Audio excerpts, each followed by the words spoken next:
അപ്പോൾ അത്തരം കാര്യങ്ങൾ നമ്മൾ നമുക്ക് വേണ്ടി മാറ്റിയെടുക്കുമ്പോൾ ഉണ്ടാകുന്ന നമ്മൾ പല വിധത്തിൽ മനുഷ്യർ ഉണ്ടാക്കി വെച്ചിരിക്കുന്ന റെസ്ട്രിക്ഷനകത്ത് ജീവിക്കുമ്പോൾ അതിൽ നിന്നുണ്ടാകുന്ന കുറെ പ്രശ്നങ്ങളാണ് പേട്രിയറ്റ് സിനിമ പറയുന്നത്. അങ്ങനെയുള്ള സിനിമയാണ്. കാരണം നിങ്ങൾ ഇതായി ഞാനിപ്പോൾ അതുകൊണ്ട് വീണ്ടും ഞാൻ പറഞ്ഞു, വീണ്ടും ഒരിക്കലും ഓർമ്മിക്കണം, ഈ മൊബൈൽ ഞാൻ ഉപയോഗിക്കുന്നു. ഈ മൊബൈൽ ഞാൻ ഉപയോഗിക്കുമ്പോൾ എൻ്റെ റൂമിൻ്റെ പശ്ചാത്തലം നോക്കി ക്രിക്കറ്റ് ബാറ്റ് ഇരിപ്പുണ്ട്, BDM, SF, എൻ്റെ തുണികൾ കിടപ്പുണ്ട്, ക്രിക്കറ്റ് കളിക്കുന്ന ജേഴ്സി, പിന്നെ പുറകിൽ എൻ്റെ അല്ലാത്ത ഡ്രസ്സ് കിടപ്പുണ്ട്. ഇനി ഇങ്ങനെ ഒന്ന് തിരിച്ചു നോക്കിയാൽ ചിലപ്പോൾ നിങ്ങൾ നോക്കുമ്പോഴല്ലേ നമ്മൾ മുഖത്തോട് പോകുമ്പോൾ പറയണമെങ്കിലും എൻ്റെ ഈ മൊബൈലിൻ്റെ ക്യാമറ 360 ഡിഗ്രി ചലിച്ചു കൊണ്ടിട്ട് ഈ റൂമിലെല്ലാം ഒപ്പിയെടുത്തിട്ടുണ്ടാവും. ഇത് ഞാൻ പല പ്രാവശ്യം പറഞ്ഞിട്ടുള്ള കാര്യമാണ്.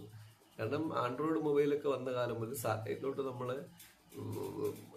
മൊബൈലിൽ ക്യാമറ വന്ന കാലം മുതൽ ഞാൻ പറഞ്ഞു തുടങ്ങിയ കാര്യമാണ്. പക്ഷെ ആരും വിശ്വസിക്കാറില്ല. അപ്പോൾ ഇത്തരം കാര്യങ്ങൾ നിങ്ങളുടെ ജീവിതം തന്നെയും അത് എപ്പോഴും മൊബൈൽ ഓഫായിരുന്നാൽ പോലും മതി. മൊബൈൽ ഓഫായിരുന്നാലും നിങ്ങൾ ട്രേസ് ചെയ്യാം, കാരണം ക്യാമറ ഓൺ ചെയ്യാം.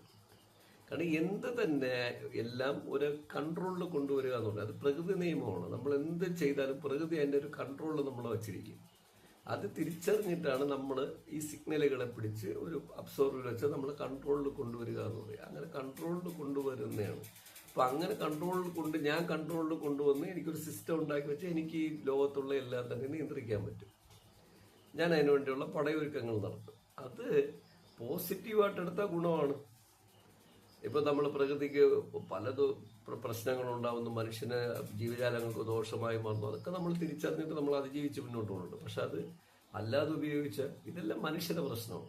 അങ്ങനെ ഉണ്ടാവുന്ന സാഹചര്യങ്ങളിൽ കൂടി മനുഷ്യർ കടന്നു പോവുകയും അതിൽ ഇമോഷണലി കുടുംബം മറ്റു കാര്യങ്ങളിലും അല്ലാതെ ഇമോഷണലി ഫീൽ ചെയ്യിക്കപ്പെടുകയും ചെയ്തു വരുമ്പോൾ അത് മുതലെടുക്കുന്ന കോർപ്പറേറ്റ് കമ്പനികളുടെ കഥ പറയുന്നതാണ് ഈ സിനിമ പേട്രിയറ്റ്.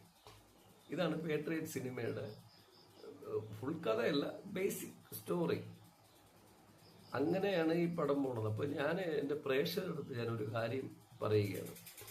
പ്രിയ പ്രേക്ഷകരെ, നിങ്ങളുടെ കയ്യിലിരിക്കുന്ന മൊബൈലാവട്ടെ, ക്യാമറയാവട്ടെ, മൊബൈൽ മാത്രമല്ല ക്യാമറ, മൊബൈലെല്ലാം നിങ്ങൾ നോക്കി. ഒരു കാലത്ത് എൻ്റെ കുറച്ച് നിങ്ങൾ നോക്കി, ഇപ്പോൾ ഒരു സോണിയുടെ ക്യാമറ അല്ലെങ്കിൽ ആരി പ്ലസിൻ്റെ ഒരു ക്യാമറ അല്ലെങ്കിൽ മറ്റ് പല ക്യാമറകൾ, ഫ്യൂജി ക്യാമറ, ഇങ്ങനെ പല പല കമ്പനികളുണ്ടല്ലോ.